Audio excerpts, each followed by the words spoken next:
बातचीत से इनकार है। अब ईरान कह रहा है हम बात नहीं करेंगे, किसी कीमत पर बातचीत नहीं करेंगे, अब बचा भी नहीं है कुछ बातचीत करने के लिए। ये देखिए, ये जो अली लारजानी है ये डिफेंस एडवाइजर हैं और ये भी उस पूरे एक तरह से जो कोर ग्रुप है जो खामनेई के साथ बैठता था, बातें करता था, उसमें मेन थे और ये बच गए हैं। तो ये लिख रहे हैं कि we will not negotiate with United State, यानी हम बिल्कुल भी कोई नेगोशिएशन नहीं करेंगे। देखिए, शमखानी जब उनके साथ थे उसके बाद अटैक हुआ, ये वहां नहीं थे उस मीटिंग में, तो ये बच गए हैं और ये अब कह रहे हैं कि हम स्ट्रैटेजी बनाएंगे।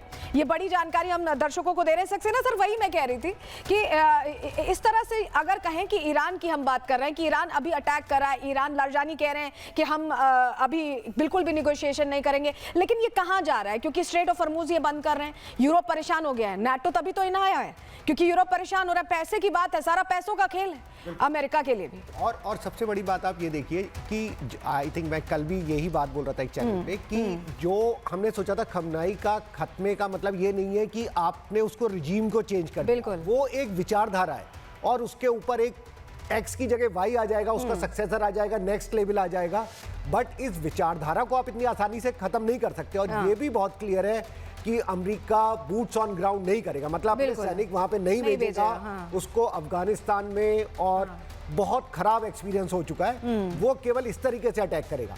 और अगर एक नेशन एक उसके अंदर रेसिस्टेंस है कि नहीं हम गिव इन नहीं करेंगे और जब ये उनके सर्वोच्च। लेकिन सर आप जो कह रहे हैं सरदाना सर, एक पॉइंट मैं आपसे जुड़वाना चाहती हूँ इसमें, इनका मोटिव क्या है, अल्टीमेट मोटिव क्या है? खामनेई तो चले गए, अब मोटिव क्या है, क्यों रुक नहीं रहे? देखिए, मेरे हिसाब से जो मोटिव था कि इनके जो हथियार हैं, जो इनके स्टॉक पाइल्स हैं मिसाइल्स के, इन सबको खत्म कर देना है। इजराइल यही चाहता था कि ईरान की जो सैन्य शक्ति है उसे खत्म कर दिया जाए ताकि रॉकेट और मिसाइल। बग्गा सर भी कुछ ऐड करना चाह रहे हैं। बग्गा सर 30 सेकंड्स, मुझे एक पैकेज लेना है, प्लीज 30 सेकंड्स में ऐड कर दीजिए प्लीज।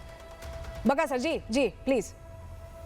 ओके, आपने जो सवाल किया कि इनका मोटिव, अमेरिका ने बड़ा स्मार्टली इनफैक्ट इजराइल को एक टूल के तौर पे इस्तेमाल किया है। मेन गेम बिट अगर आप देखें ओवरऑल, अगर मैं इस इलाके के बारे में बात करूं तो 208 बिलियन बैरल तक जो क्रूड ऑयल जो हाईएस्ट इन द वर्ल्ड है वो यहाँ है।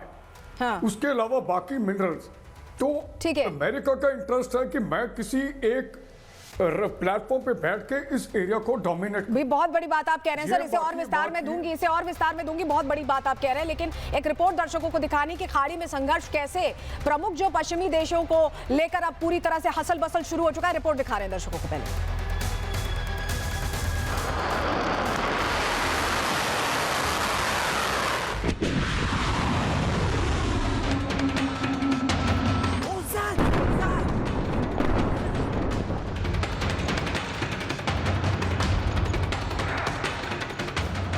अमेरिका के साथ ब्रिटेन, जर्मनी और फ्रांस।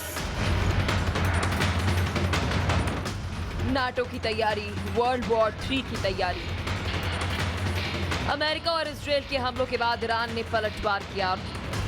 मिसाइलें, ड्रोन हमले और पूरे खाड़ी क्षेत्र में संग्राम छिड़ गया। अब पश्चिमी यूरोप के सबसे बड़े लोकतांत्रिक देशों ने इस पर तगड़े शब्दों में प्रतिक्रिया दी।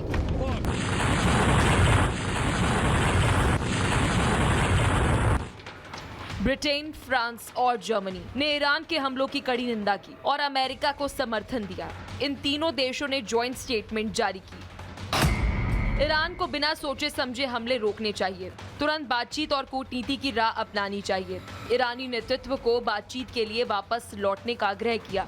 उन्होंने ये भी कहा कि उनका देश सीधे हमलों में शामिल नहीं है, लेकिन वे अमेरिका और इसके 7 देशों के करीबी संपर्क में है। बयान में सीधा नाटो सेना को भेजेंगे जैसा शब्द नहीं है, लेकिन इन देशों के बयान से संकेत मिलता है कि वे अमेरिका और अन्य साझेदारों के साथ मिलकर सुरक्षा उपायों पर विचार कर रहे हैं।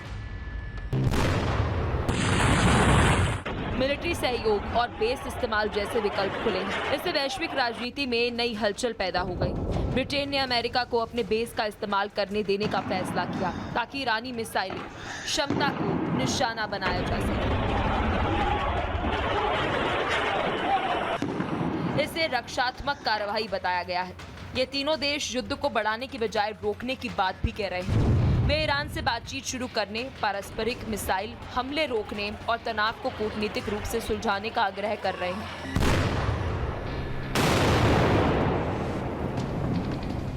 इस बयान का एक मकसद ये भी है कि यूरोप सीधे लड़ाई में ना फंसे, लेकिन अमेरिका की सुरक्षा भागीदार के रूप में खड़ा रहे। अभी तक ऐसा कोई संकेत साफ नहीं मिला है कि नाटो के सैनिक सीधे सीधे ईरान पर युद्ध करेंगे, लेकिन अगर आतंक फैलता है, मिसाइल हमले बढ़ते हैं और सीधी टकराव की स्थिति बनती है तो जंग एक वैश्विक संघर्ष की दिशा में बढ़ सकता है। अब दुनिया की निगाहें संयुक्त राष्ट्र राजनीतिक वार्ता और डिप्लोमेटिक दबाव पर टिका है। युद्ध में तो कोई भी सीधे कूदना नहीं चाहता, लेकिन अगर युद्ध फैलता है तो झटका सभी देशों को लगेगा, खासकर नाटो के सदस्यों को भी। यानी कि खाड़ी का ये संघर्ष अब सिर्फ दो देशों के बीच का मुद्दा नहीं रहा, ये वैश्विक राजनीति, सैन्य गठबंधन और अंतर्राष्ट्रीय सुरक्षा का बड़ा सवाल बन गया। सवाल उठ रहा है कि क्या नाटो सिर्फ सहयोग करेगा या पर्दे के पीछे धीरे धीरे युद्ध की रणनीतियां भी चल रही हैं। फिलहाल दुनिया की नजरें अब एक ही बात पर टिकी है, क्या इन्हीं दावों और बयानबाजियों के बीच विश्व युद्ध 3 की आग भड़क जाएगी? Bureau report, Republic Bharat.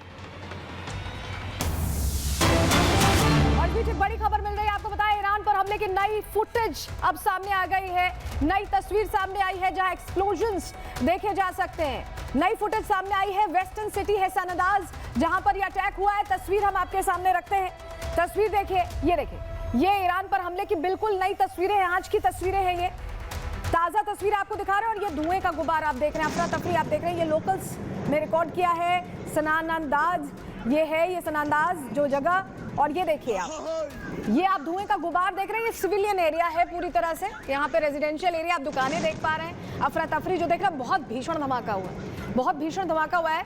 ये तस्वीर बता रही है कि अटैक काफ़ी मैसिव रहा है ये। मुझे लगता है सक्सेना सर कि नए सिरे से अब इजराइल अटैक कर रहा है।